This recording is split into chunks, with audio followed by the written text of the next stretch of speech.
Let's be honest.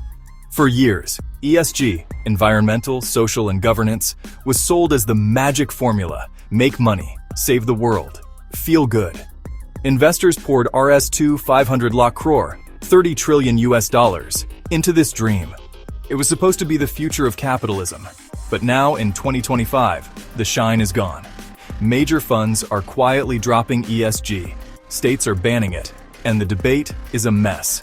So is ESG dead or just changing? The truth? The story was never simple, and the foundation is cracking. This isn't just a debate for finance nerds, it's about your future, your retirement, your money.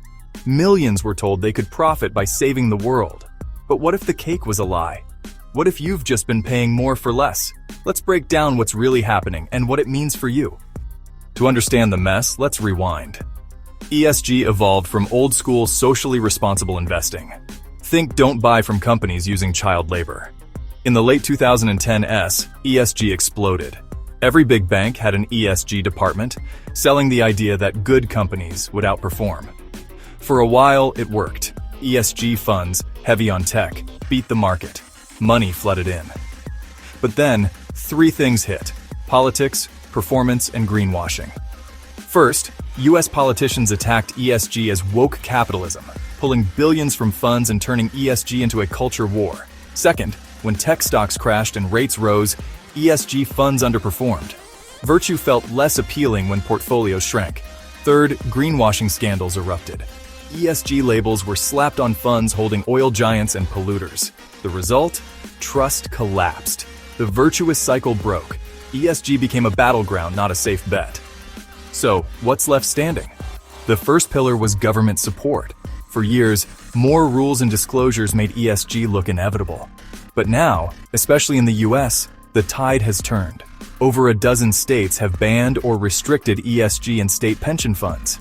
Asset managers face a legal minefield. One state demands fossil fuels, another bans them. The result? Chaos. Fund managers spend more time with lawyers than analyzing companies. Instead of a global standard, we have a patchwork of conflicting rules.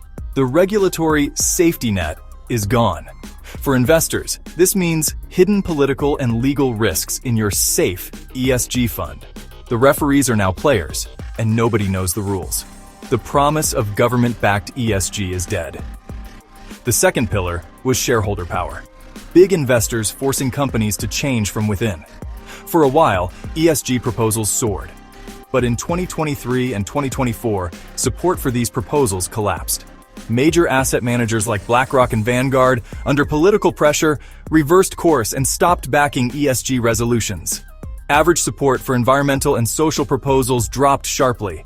Without the big players, activist investors are powerless. Shareholder democracy has lost its teeth. The seat at the table for ESG activists? Gone.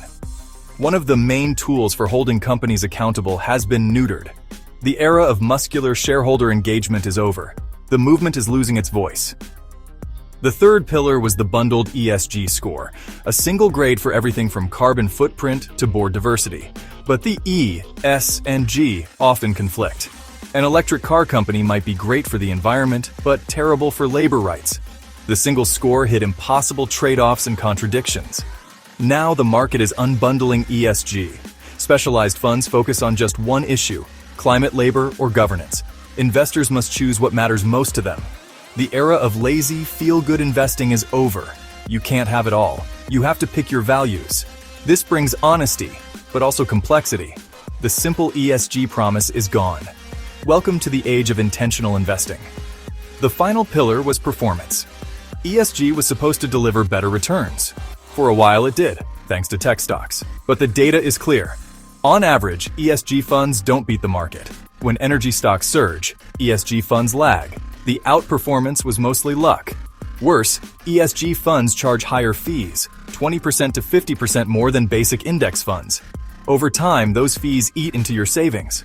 The win-win promise, do good, get rich, hasn't materialized. You're often just paying more for average returns. The performance myth is busted. The commercial case for ESG is on shaky ground. So what does all this mean for you? First, your retirement savings may be riskier than you think, exposed to politics, legal battles, and sector bets you didn't sign up for. Second, you're probably paying too much. High fees and greenwashing mean you're funding marketing, not a better world. Over decades, those extra fees can cost you lakhs. Third, the confusion makes smart investing harder. The ESG label now means everything and nothing. You can't just trust the name. One green fund may be totally different from another. The industry wants you overwhelmed, so you'll just buy what they sell. Now you have to do your homework. The stakes are real. Your money, your future. Don't let the circus eat your savings. If ESG is crumbling, what's next? Not a return to profit-only investing. Investors, especially younger ones, still want their money to reflect their values. The ESG label will die, but the practice will survive, rebranded as risk management or long-term value. Environmental and social factors will be analyzed as business risks, not just virtue signals. The future is single-issue funds, climate, gender, animal welfare, and more. Investors will have to choose what matters most. The vague, do-it-all ESG fund is finished. The market will split, cheap index funds on one side, high-conviction, research-driven funds on the other. The mushy, expensive middle will disappear. The new world is more honest and demands more from you. So what should you do now? Here's a 5-step action plan. First, audit your portfolio. Log in, check every fund labeled ESG, sustainable, or green. Make a list. Second, check fees and holdings. Compare each ESG fund's fees to a basic index fund. Are you paying more for the same stocks? Third, match your values. Decide what you truly care about: climate, labor, governance, or if you just want broad diversification. Don't pay a virtue premium if you don't have a specific virtue in mind. Fourth, be skeptical. Read the fund's prospectus.